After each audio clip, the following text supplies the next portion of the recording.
আপনাকে ধন্যবাদ। আপনি যেমনটি বলছেন এই মুহূর্তে রয়েছি নবীনগর চন্দ্রা মহাসড়কের বাইপাইলে এবং বাইপাইলে কিন্তু যে আপনারা দেখছেন যে এখনও কিন্তু যে এখানকার যাত্রীরা কিন্তু অপেক্ষা করছে এবং যাতে ওই যাত্রীদের কিন্তু আসলে একটা অভিযোগ যে জ্বালানি সংকটের কথা বলে কিন্তু ভাড়া দ্বিগুণ নেওয়া হচ্ছে, এরকম কথাই বলছিলেন। এখানকার যারা যাত্রীরা রয়েছে গাইবান্ধার ভাড়া 760 টাকা, সেখানে 1250 টাকা ভাড়া নেওয়া হচ্ছে এবং দ্বিগুণ ভাড়া নেওয়া হচ্ছে এবং পরিবহন কিন্তু এখন সংকট। যাত্রী রয়েছে যেহেতু ঈদের আর 2 দিন বাকি রয়েছে এবং পরিবারের সাথে তারা ঈদ করতে আসলে যাচ্ছেন। আমরা দেখেছি যে সেনাবাহিনী কিন্তু যে সড়কে কিন্তু সেনাবাহিনীও রয়েছে যে যাতে যানজট সৃষ্টি না হয়। আবার আপনি দেখছেন যে নিরাপত্তা সড়কের পক্ষ থেকে কিন্তু পুলিশ এবং নিরাপত্তা সড়কের যে ভলেন্টিয়ার তারাও কিন্তু আসলে কাজ করছে একসঙ্গে এবং সড়কে যাতে আপনি দেখতেই পাচ্ছেন যে সড়কের মাঝখানে কিন্তু এখন দেখছেন যে ফাঁকা রয়েছে এবং পুলিশ যাতে প্রতিটা গাড়ি যাতে আসলে যানজট না হয় তারা কিন্তু আসলে টান দিচ্ছেন এবং একই পাশে কিন্তু যে সেনাবাহিনীও কিন্তু দেখছেন যে বাম পাশে তারাও কিন্তু ট্রাফিকের যে কাজটি সেটা আসলে করছে এবং সেনাবাহিনীর কিন্তু যে মোতায়েন রয়েছে এবং বিভিন্ন পয়েন্টে আসলে মোতায়েন রয়েছে যাতে যানজটের সৃষ্টি না হয়।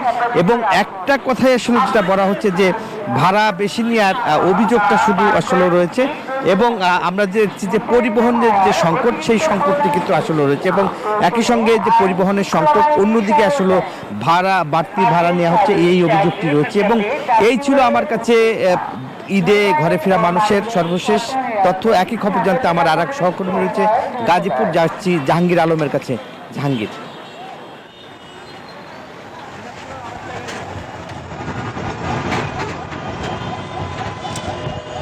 ধন্যবাদ নাজমুল। আপনি আসলে যেমনটি বলছিলেন, আমি রয়েছে এখন গাজীপুরে ঢাকা টাঙ্গাইল এবং ঢাকা ময়মনসিংহ মহাসড়কের মেন পয়েন্টে।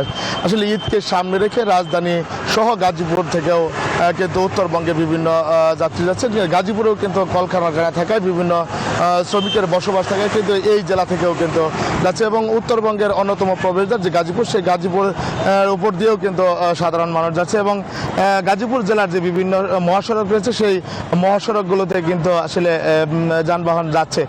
তবে আমি যদি একটু জানিয়ে রাখি যে কালকের তুলনায় কিন্তু আজকে যানবাহন এবং যাত্রীর চাপ কিন্তু একটু কম রয়েছে এবং কোথাও কিন্তু বড় ধরনের কোনো যানজটের সৃষ্টি হয়নি। তবে সাধারণ যে ঘরমুখী মানুষ তারা কিন্তু নিজ নিজ বাড়ি ফিরছে এবং তারা কিন্তু খুব স্বাচ্ছন্দ্যে বাড়ি ফিরছে। তবে তাদের একটি অভিযোগ রয়েছে, কিছু ভাড়া বেশি নেওয়ার একটি অভিযোগ, সেটি কিন্তু তারা এখনও করে যাচ্ছে। যে যানবাহনের যে চালক রয়েছেন এবং কন্ট্রাক্টর রয়েছেন তারা কিন্তু একটু ভাড়া বেশি নিচ্ছে এমনটি কিন্তু জানিয়েছেন।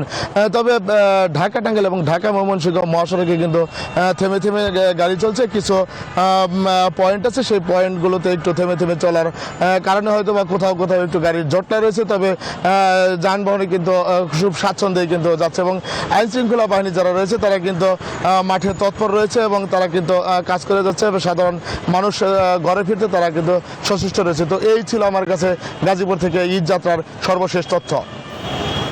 ধন্যবাদ আপনাকে। বিকাশ পেমেন্টে 10,000 টাকার বেশি অফার। শপিং চলছে তো।